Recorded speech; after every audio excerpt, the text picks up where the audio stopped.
ఈరోజు press meet ముఖ్య ఉద్దేశం ఏంటంటే, మీకు తెలుసు కదా, చాలా రోజుల నుంచి కూడా ధర్నిమద్ అనే వ్యక్తి మరికొంతమంది వ్యక్తులతో కలిసి నా పైన ఆరోపణలు చేయడం జరుగుతుంది. దానికి ముఖ్య కారణం ఏంటంటే, ఎవరైతే కొంతమంది వాళ్లకు సంబంధించిన వ్యక్తులతోని తప్పుడు ప్రచారం చేయడానికి, బేరే సత్యనారాయణ అనే వ్యక్తిని బదనాం చేయడానికి, ఈ ఎప్పుడైతే ఈ ప్రభుత్వం వచ్చిందో అప్పటి నుంచి కూడా నన్ను బదనాం చేయడానికి అనేక రకాల కుట్రలు జరుగుతున్నాయి. అది అందరికీ కూడా తెలుసు ప్రజలకు. అయితే దాంట్లో భాగంగానే ఆ మధ్యకాలంలో ఏం జరిగిందో మీ అందరూ తెలుసు. సరే, దాని తదనంతరం కూడా తమ్ముడు ధర్నిమద్ ప్రెస్ మీట్ పెట్టి నన్ను అనేక రకాల బూతులు తిట్టడం జరిగింది. సరే, తమ్ముంది వాస్తవంగా నా కొడుకు వయసు. అంతకుముందు కూడా ఎప్పుడు కూడా నేను ఈ ప్రాంతంలో దాదాపు 25 సంవత్సరాలు ప్రాతినిధ్యం వహిస్తున్నా, కానీ అన్ని పార్టీలతోని అందరితోని కూడా కలుపుకోలుగా ఉన్నా. ప్రభుత్వం ఎవరున్నా కానీ, ప్రతిపక్షాలు ఎవరున్నా కానీ, రాజకీయం ఎలక్షన్లు వచ్చినప్పుడు తప్ప మిగతా సమయం అంతా కూడా అన్నదమ్ములు లెక్క కలుసున్నాం తప్ప ఏనాడు కూడా ద్వేషాలకు పోయి గొడవలు పెట్టుకున్న సందర్భాలు ఎప్పుడు కూడా లేవు. సరే, ఈ మధ్యకాలంలో చాలామంది కూడా ధర్నిమద్ అనే వ్యక్తి, వారి కుటుంబం మరి మా భూములు తీసుకున్నారన్నా మమ్మల్ని బెదిరింపులకు గురి చేస్తుందంటే అతను ఉల్టా నా పైననే ఆరోపణలు చేసింది.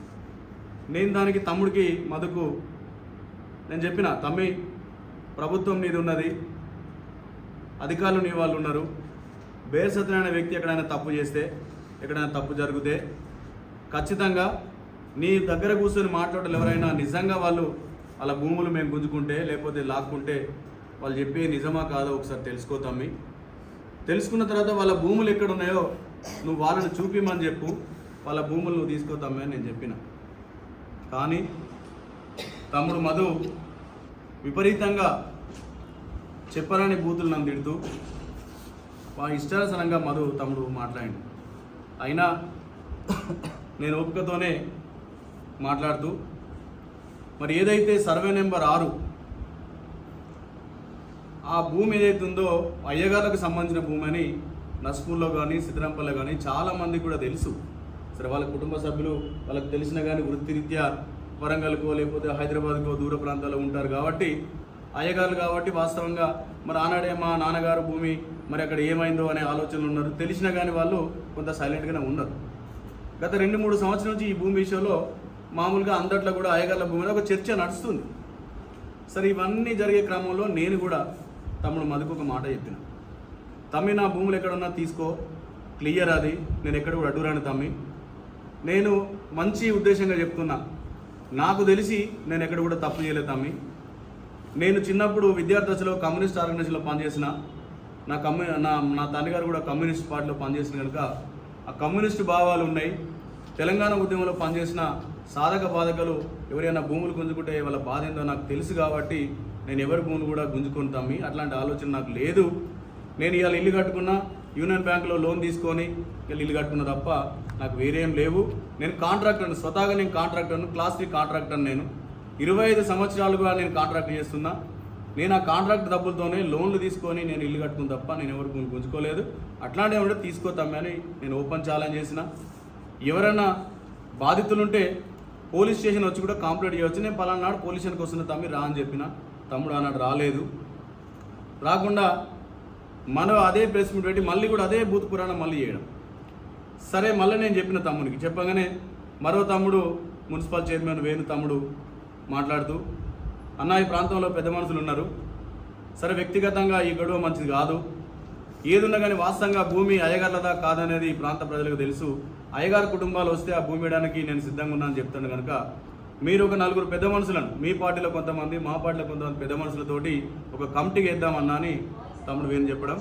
దానికి నేను ఇమీడియట్లీ స్పందిస్తూ, తమ్మి, మా పార్టీ అయితే మళ్ళీ అనవసరంగా గొడవలు అవుతాయి. మీ కాంగ్రెస్ సంబంధించిన వ్యక్తులు కానీ, ఒక సిపిఐ సంబంధించిన వ్యక్తులు కానీ, ఒక 6 వ్యక్తుల పేర్లు నేను చెప్పిన. వాళ్ళతో ఒక కమిటీ అయ్యండి తమ్మి.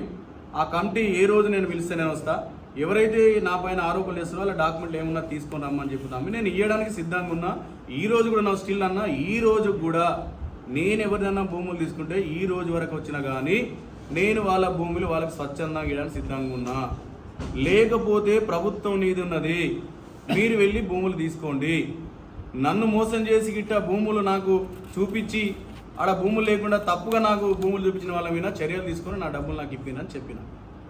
మళ్ళీ కూడా తమ్ముడు అదే మాట్లాడి, తమ్ముడు గొప్ప మాట మాట్లాడి మధు, ఇదంతా కాదు దైవ సాక్షి చెప్తున్నా, నేను వేరు సత్యనారాయణ దొంగలంగా కానీ నేను దైవ సాక్షి చెప్తున్నా, నేను నీతిమంతుని నిజాయితీపరుని.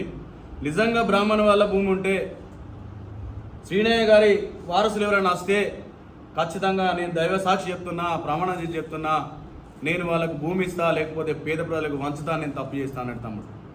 తమ్మి మధు నేను ఇవాళ చెప్తున్నా, శ్రీనయ్య గారి వారసులు వచ్చారు, వారి కొడుకు సత్యనారాయణ గారు, ఎంబలాచారి కొడుకు మూర్తి గారు, ఎంబలాచారి భార్య గారు వచ్చిండ్రు, వాళ్ళ ఇంకో కూతురు వచ్చింది.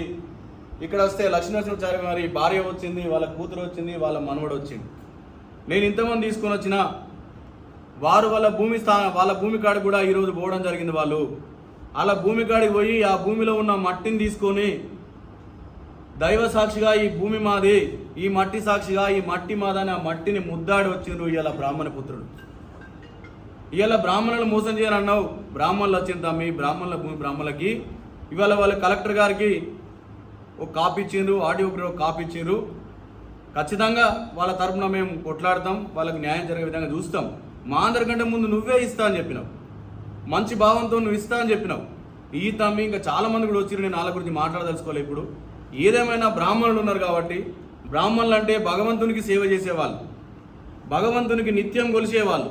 మరి అటువంటి బ్రాహ్మణులను మనం పూజిస్తాం, బ్రాహ్మణుల కాల్ముక్తం మనం. మరి అటువంటి బ్రాహ్మణుల భూమి తీసుకొని మనం బాగుపడేది ఏముండదు తమ్మి. మధు, నువ్వు ఇప్పటికైనా ఆలోచించు, బ్రాహ్మణుల భూమి బ్రాహ్మణులకు ఇచ్చి నువ్వు నీ నిజాయితీని నిరూపించుకో. ఇక్కడ రాజకీయాల కోసం నేను గతంలో ఏదో తిట్టిన వీడియోలు అన్నీ అంటే ఎవరైతే మీ పెద్ద సార్ ఉన్నాడో మీ పెద్ద సార్ను బంధనం చేయడానికి నీ పార్టీ వాళ్ళతోనే నువ్వు స్టేటస్లు పెట్టిస్తున్నావు. ఇది మంచి సంస్కృతి కాదు. ఇది రాజకీయాలలో మరి రకరకాల పార్టీలో ఉంటారు, రకరకాల విధానాలు. ఏ పార్టీలో ఉంటే ఆ పార్టీ విధానాలను మనం ఖచ్చితంగా పాటించాలి.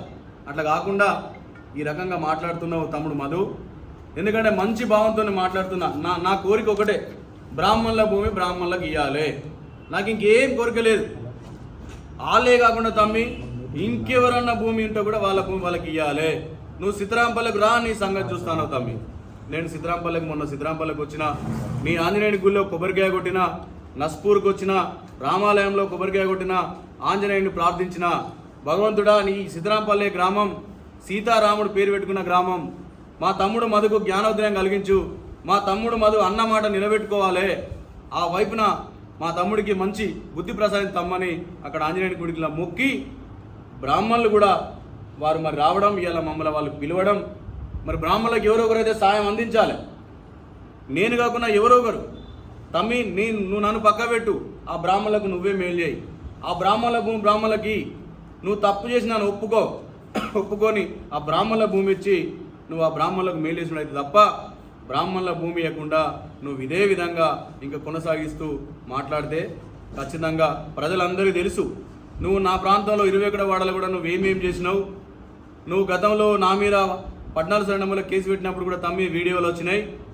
ఆ వీడియోలల్లో మరి ఆ ఉర్రకాడికి నువ్వెందుకు పోయినావు, నీకు సంబంధించిన నాయకులు అక్కడికి ఎందుకు వచ్చిర్రు, ఆ వీడియోలలో కమిషనర్ గారు అక్కడ ఎందుకున్నారు, మరి ఏ వ్యక్తితో మీరు అక్కడ డిస్కస్ చేస్తున్నది ఆ వీడియోలు కూడా తమ్మి త్వరలోనే రిలీజ్ చేస్తా. ఆ వీడియోలు కూడా ఉన్నాయి. కానీ ఇప్పటికైనా మంచి బుద్ధి తెచ్చుకొని రాజకీయాలలో నీతిగా నిజాయితీగా ఉంటేనే ప్రజలు గెలిపిస్తారు. దాదాపుగా 5 సార్లు గెలిచిన నేను మళ్ళీ కూడా నేను ఎన్నికలకు పోతా తమ్మి. ఖచ్చితంగా ప్రజల ఆశీర్వాదంతో ప్రజాక్షేత్రంలో నిలబడతా, కొట్లాడతా, ఖచ్చితంగా ప్రజల గెలుస్తా. నేను చివరిగా చెప్పేది, బ్రాహ్మణుల భూమి బ్రాహ్మణులకు ఇవ్వాలని తమ్మి. నిన్ను కూడా నేను చేతులు జోడించి అడుగుతున్నా తమ్మి. బ్రాహ్మణుల భూమి బ్రాహ్మణులకు ఇయ్యు. నేను ఎవరిదైనా భూమి తీసుకుంటే వాళ్ళకు భూమి తమ్మి అని నిన్ను కోరుకుంటూ మరొకసారి బ్రాహ్మణులను వాళ్ళకి నేను రిక్వెస్ట్ చేస్తున్నా. ఖచ్చితంగా మీ భూమి అధికారులకు చెప్పారు, మీ భూమిని మీరే సాధించుకోవాలి. మీకు ఎవ్వరు కూడా ఇక్కడ అంటే ఎవరు కూడా భయభ్రాంతులకు గురి చేసినా మీరు ఎవ్వరు భయపడాల్సిన అవసరం లేదు. సమాజంలో ఉన్నాం, మనం ప్రజలలో ఉన్నాం, ప్రజాక్షేత్రంలో ఉన్నాం, ఇది అడవిలో లేము. ఖచ్చితంగా ప్రజలు మీకు అండగా ఉంటారు, మేము అండగా ఉంటాం. సిద్ధరాంపల్లి కానీ నస్పూర్ ప్రజలు కూడా మీకు అండగా ఉంటారు. మీ బ్రాహ్మణ సమాజాన్ని కూడా నేను కోరుకుంటున్నా. మీ తోటి బ్రాహ్మణులకు అన్యాయం జరిగింది, మీ దేవుణ్ణి పూజించే తోటి బ్రాహ్మణులకు అన్యాయం జరిగింది ధరణి మధు కుటుంబం వల్ల. తమ్ముడు వారి సోదరుడు ధరణి అశోక్ నాతో డిప్యూటీ చేసిన తమ్ముడు, అతని పేరు విన పట్టా చేస్తున్నాడు కనుక తమ్ముడు అశోక్ కూడా నేను రిక్వెస్ట్ చేస్తున్నా, తమ్మి నువ్వు మంచి పొజిషన్లో హైదరాబాద్లో జాబ్ చేసుకుంటున్నావు, బ్రాహ్మణుల భూమి తీసుకొని బాగుపడేది ఏం లేదు, బ్రాహ్మణులకు భూమి బ్రాహ్మణులు మీ తమ్ముడు ఎట్లా ఇస్తాడు వాటికి మీరు కూడా మంచి మనసుతోని వారి భూమి ఇవ్వవలసిందిగా మిమ్మల్ని కోరుతున్నా.